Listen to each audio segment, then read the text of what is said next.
perfectly clear that for most cognitively modern humans who've lived for 100,000 years, they never had anything that we would describe as architecture. And probably just over 10,000 years ago, they started producing what we would recognize as architecture. And the question that I ask is, why did that happen? And what purpose was architecture playing that hadn't been required before? Architecture is one of the things that creates representation of time itself. What can tell you what 1,000 years is like better than a city? Or what can tell you that you are connected to your ancestors and that you pass on values to your ancestors, to your children, better than the continuity of the built fabric of a place? It seems to me that this representation of deep time is the fundamental vocation of architecture.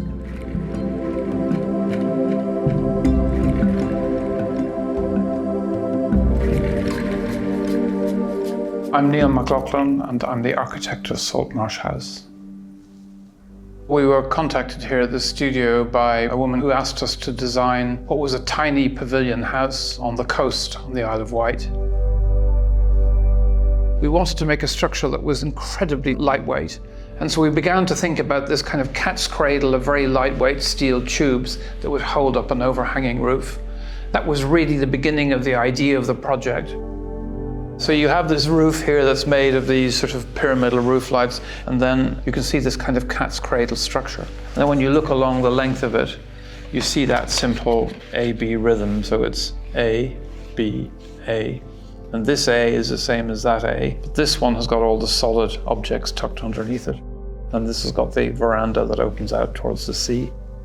And then you have this central space that balances those two things out on each side. And then you have this little row of boxes which are tucked in like pieces of furniture. The bathroom, the bedroom, and the kitchen. And each one has its own separate box which will then look out into the woodland.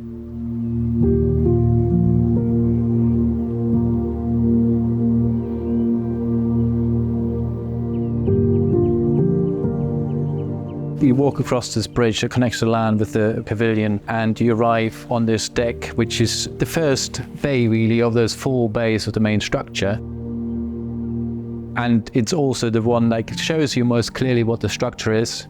You got those 4 poles that are connected together at regular intervals, giving you this quadruple column, which holds up the roof structure above it.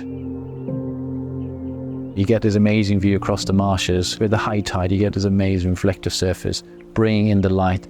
You have this amazing wildlife here with the birds come and go, which is an absolute beautiful thing to witness.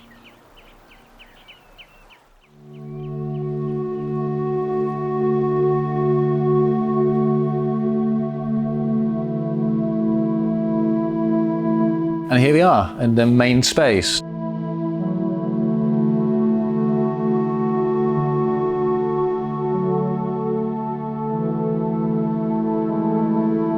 That's the dining area under these large roof lights, and back there is the seating area with the fireplace with your 3 large windows looking out across the marshes and the harbour.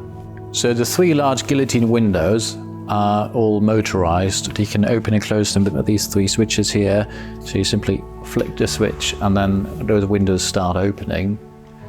Each of the panes weighs about half a ton, and they're counterweighted with the same amount of metal, so that the motor that opens and closes them has to do just a little bit of work.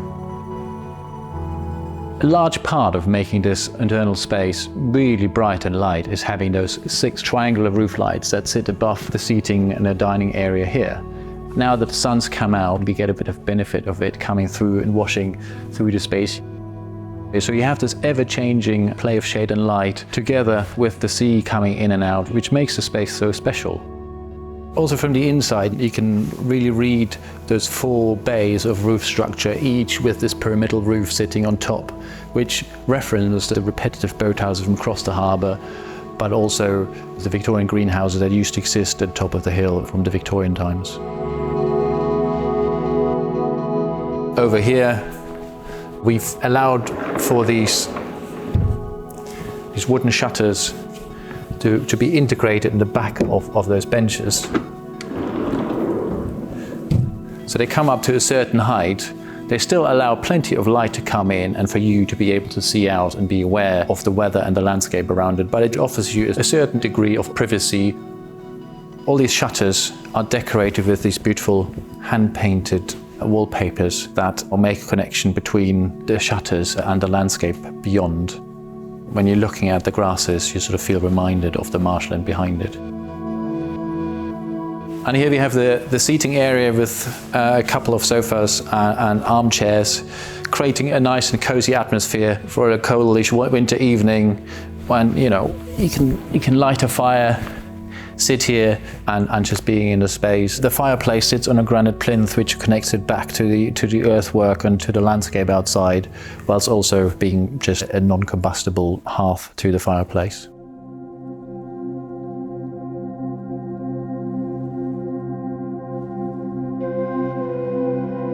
So here we have the bathroom pod with the shower on the left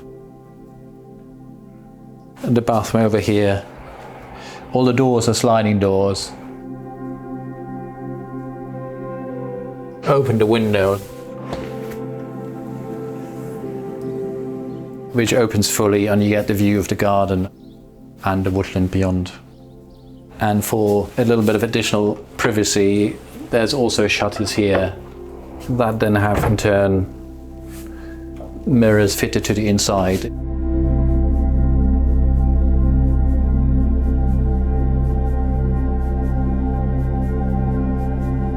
So this is the middle pod, the bedroom, with 2 doors either side, plenty of inbuilt furniture here. This is the only bedroom in the pavilion. It's mostly used by either the clients themselves or guests to stay down here. It's an amazing place to be, close to the garden but also extremely close to the water. Just like the bathroom window, this opens fully up, so if you wanted to, you could have the completely opening window to the garden space. So here you have the kitchen pod.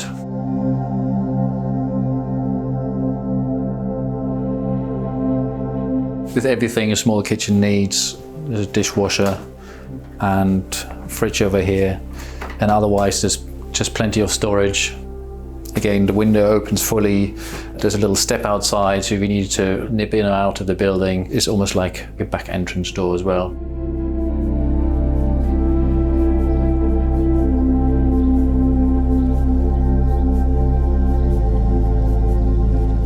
It's always amazing to come to a finished building and to experience a space that one has thought about in a lot of detail before. We've been studying this building so much in the office, and we sort of almost knew every nut and bolt in the building. But when you actually walk into the space, it's always different. And it's been a great pleasure to come into the space when it was finished, because it felt, in some ways, exactly the way we wanted it and we designed it.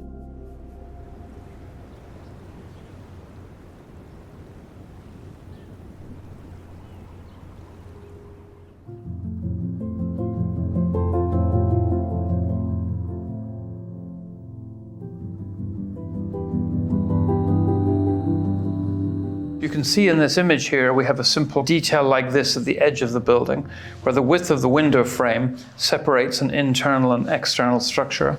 So this cat's cradle you see here is brought down to the ground on the inside, but equally, if you looked on the outside, there's a paired column on the other side that allows you to see it being brought down to the ground.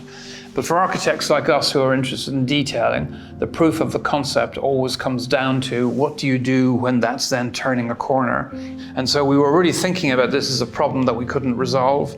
And it just happened that I was on a field trip with my students. We went to Jaipur in India, and we visited this beautiful place on the Amber Fort, which is called the Elephant Pavilion. I realized that this 16th century structure had exactly the same principle of paired columns. So I lay on the floor of the pavilion and made a drawing of the elephant columns. And what I realized was not just that they had developed this beautiful architecture of paired columns, but that when it comes to the corner, they had turned the pair into a 4. And this gave us the principle which we used for turning the corner in the building.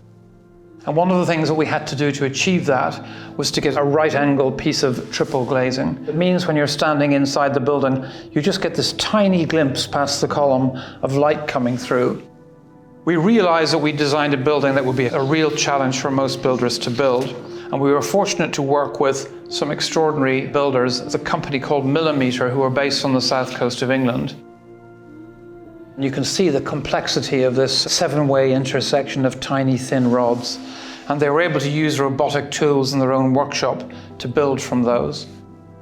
It was an interesting process where the whole building was mocked up in the workshop before they brought it to site. So they knew that what they were constructing would be possible to do. That really helped because the site is a bird sanctuary. For a lot of the time we had an ecologist on site with a notebook wandering around telling the builders the impact that their work was having on these rare species of birds. And so the builders had to be super careful at every turn that they weren't doing anything to disrupt the mating or nesting of these birds at different times. So having had the opportunity to completely rehearse it beforehand and then make it again on site was a very good way of doing it, because we were able to retain a degree of tact in relation to this very fragile wildlife.